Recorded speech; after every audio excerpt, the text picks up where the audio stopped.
Good morning, this is the Paradise Unicorn Priestess bringing you day 253 of A Course in Miracles, the Yin translation, where we use female words. This would be September 10th if you're starting at the new year. Freedom of will. Do you not understand that to oppose the Holy Spirit is to fight yourself? She tells you but your will. She speaks for you. In her divinity is but your own. And all she knows is but your knowledge, saved for you that you may do your will through her. God asks you do her will. She joins with you.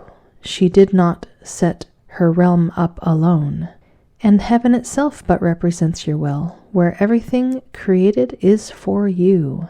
No spark of life, but was created with your glad consent, as you would have it be. And not one thought that God has ever had, but waited for your blessing to be born. God is no enemy to you. She asks no more than that she hear you call her friend. How wonderful it is to do your will, for that is freedom. There is nothing else that ever should be called by freedom's name. Unless you do your will, you are not free. And would God leave her child without what she has chosen for herself? God but ensured that you would never lose your will when she gave you her perfect answer. Hear it now that you may be reminded of her love and learn your will. God would not have her child made prisoner to what she does not want. She joins with you in willing you to be free. And to oppose her is to make a choice against yourself and choose that you be bound.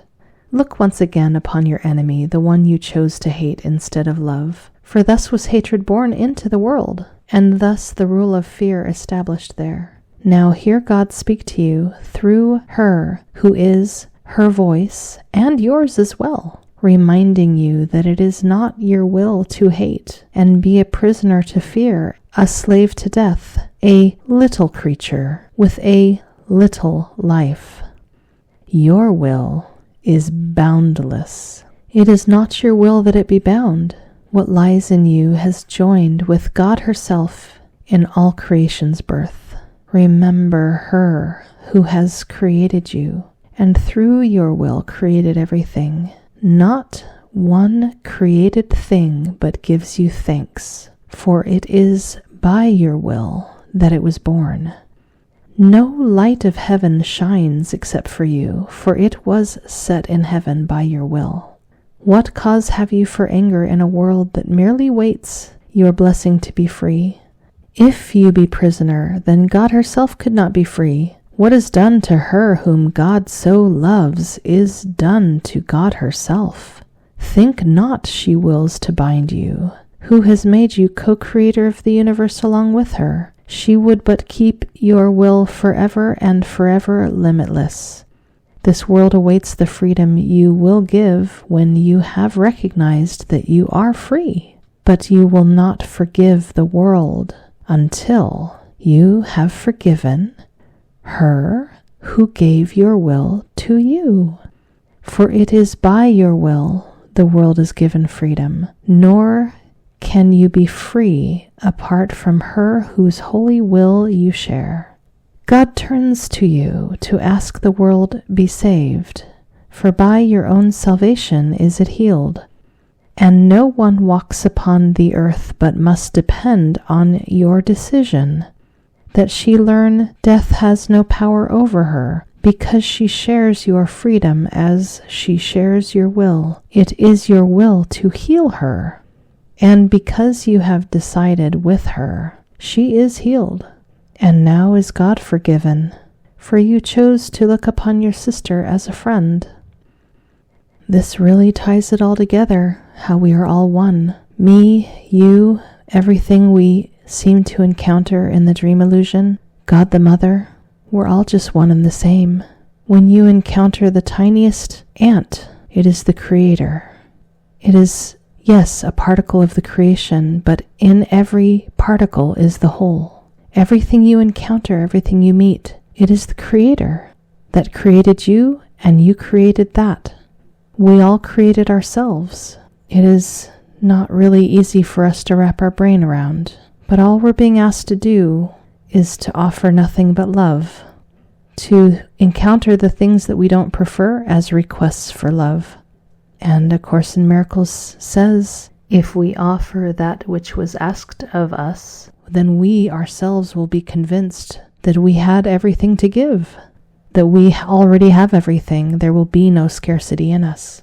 It's when we hold back because we don't think we have enough that we solidify the illusion of lack, the illusion that we don't have enough of something. All right, after reviewing what is sin and the passage that goes with it in the show notes, we go on to lesson 253. My self is ruler of the universe. It is impossible that anything should come to me unbidden by myself. Even in this world, it is I who rule my destiny. What happens is what I desire. What does not occur is what I do not want to happen. This I must accept, for thus am I led past this world to my creations, children of my will, in heaven, where my holy self abides with them and her who has created me. You are the self whom you created, child, creating like yourself and one with you. Myself, which rules the universe, is but your will in perfect union with my own, which can but offer glad assent to yours, that it may be extended to yourself. That is a beautiful pairing with today's text reading. May we encounter everything with full trust in our abundance to give answer to the requests for love, and that our pockets will only overflow all the more for having given, and given freely, because that is how we discover that we have. May we be compassionate towards each part of the creation every moment that approaches us, having compassion for the insanity that afflicts the child of God, that we ourselves may be healed of our insanity, and happy practicing.